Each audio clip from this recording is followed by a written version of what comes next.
Bonjour, chers auditeurs de la radio Arc-en-Ciel, chers frères et sœurs de Jésus et mon guide, et tous ceux qui nous écoutent sur les réseaux sociaux. C'est Sabine avec vous aujourd'hui. Nous sommes le jeudi 10 octobre 2024 et nous fêtons les Ghislains et les Ghislaines. Une bonne fête à tous ceux qui portent ce prénom et un joyeux anniversaire à tous ceux qui le fêtent en ce jour. Invoquons ensemble l'Esprit Saint pour qu'il descende sur nous. Nous allons prendre la lecture aux Galates, chapitre 3, versets 1 à 5, ainsi que le cantique de Luc 1, 69 à 70, 71, 72, 73 à 75. Invoquons ensemble l'Esprit Saint pour qu'il descende sur nous et nous remplisse de sa présence.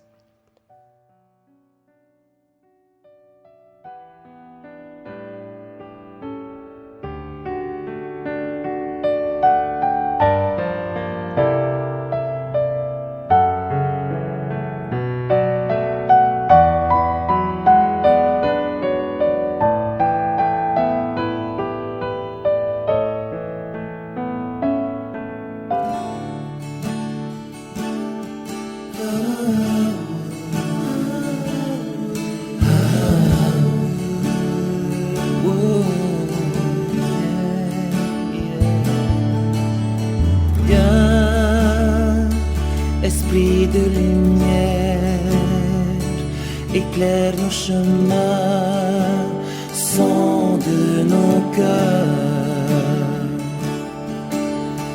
Viens, esprit de sagesse, veille sur nos pas, sonde nos cœurs.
Lecture de la lettre de saint Paul apôtre aux Galates.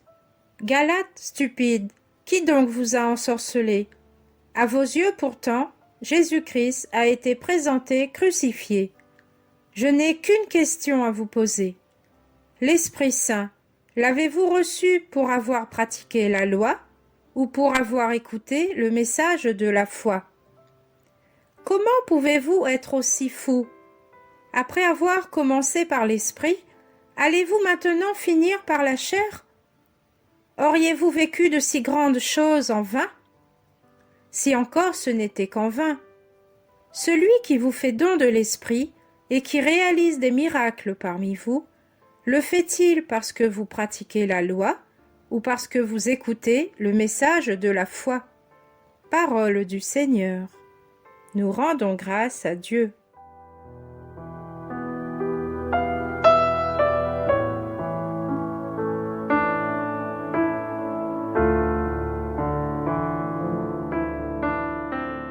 Dans le texte d'aujourd'hui, on parle de l'Esprit Saint.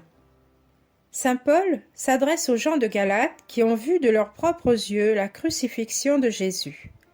Cependant, vu leur comportement, ils sembleraient répondre à la chair plutôt qu'à l'Esprit. Alors, Saint Paul leur demande « L'Esprit Saint, l'avez-vous reçu pour avoir pratiqué la loi ou pour avoir écouté le message de la foi ?» À nous aussi, aujourd'hui, cette question nous est posée. Un exemple me vient à l'esprit. De nos jours, dans la loi, il est écrit que nous sommes des héritiers. Encore faut-il avoir des biens immobiliers ou autres. Quelquefois, les cœurs se déchirent, les jalousies empoisonnent l'existence. La possession de biens amène rancune, colère, irritation. Nous devons posséder comme si que nous ne possédions rien. Nous pouvons nous poser la question, ce bien, est-ce qu'il m'est utile et fécond ou futile? Apprenons à nous dépouiller de tout ce qui nous est inutile. C'est la disposition du cœur qui est importante. Apprenons à accueillir la vie plutôt que de la dominer.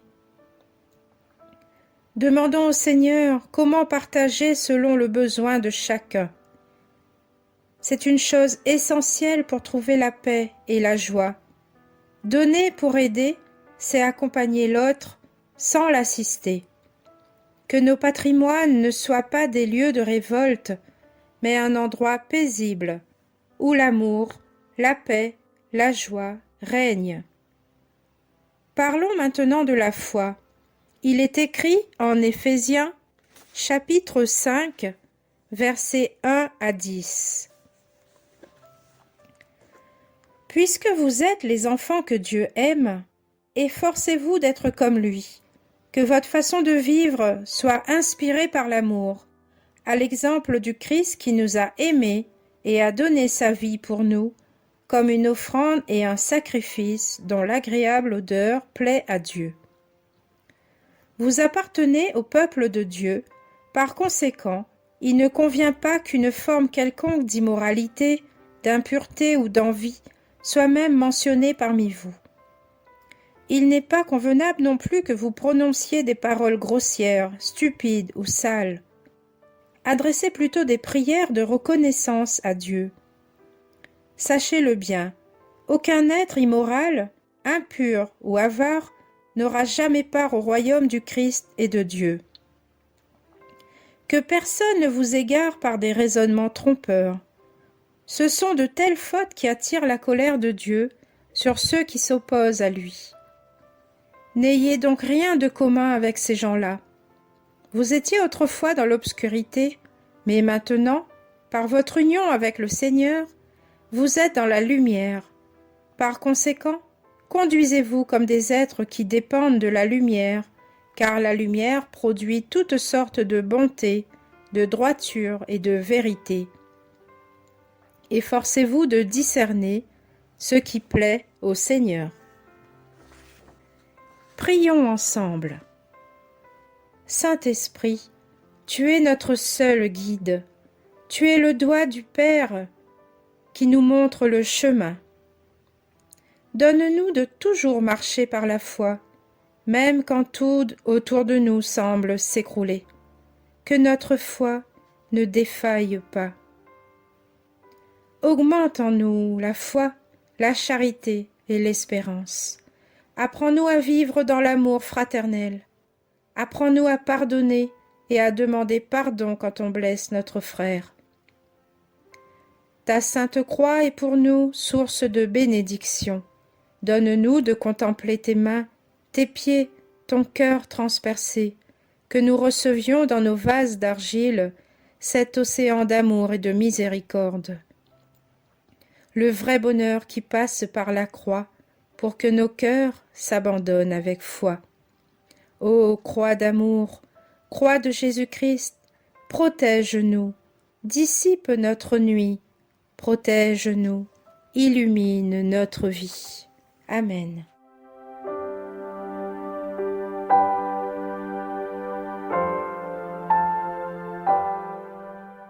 Béni soit le Seigneur, le Dieu d'Israël, car il a visité son peuple. Il a fait surgir la force qui nous sauve, dans la maison de David son serviteur, comme il l'avait dit par la bouche des saints, par ses prophètes depuis les temps anciens. Béni soit le Seigneur, le Dieu d'Israël, car il a visité son peuple. Salut qui nous arrache à l'ennemi, à la main de tous nos oppresseurs, amour qu'il montre envers nos pères, mémoire de son alliance sainte. Béni soit le Seigneur, le Dieu d'Israël, car il a visité son peuple. Serment juré à notre père Abraham de nous rendre sans crainte, afin que délivrés de la main des ennemis, nous le servions dans la justice et la sainteté, en sa présence, tout au long de nos jours. Béni soit le Seigneur, le Dieu d'Israël, car il a visité son peuple.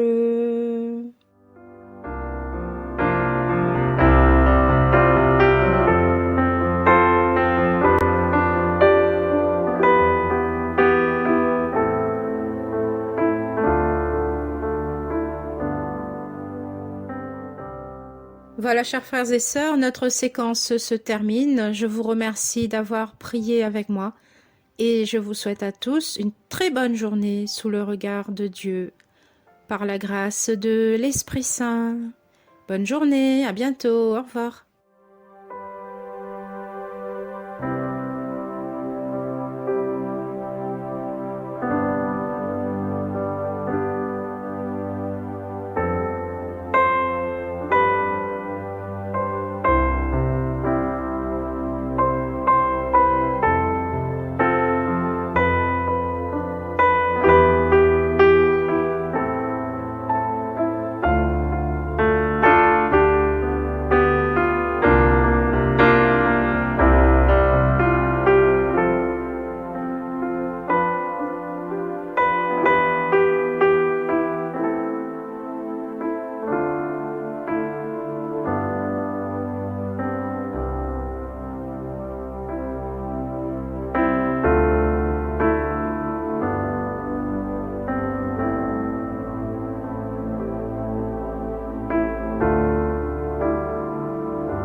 monde s'embourbe dans la noirceur, Dieu répand sur la terre la lumière de la croix, la lumière de son cœur. Ô croix d'amour, ô croix de Jésus,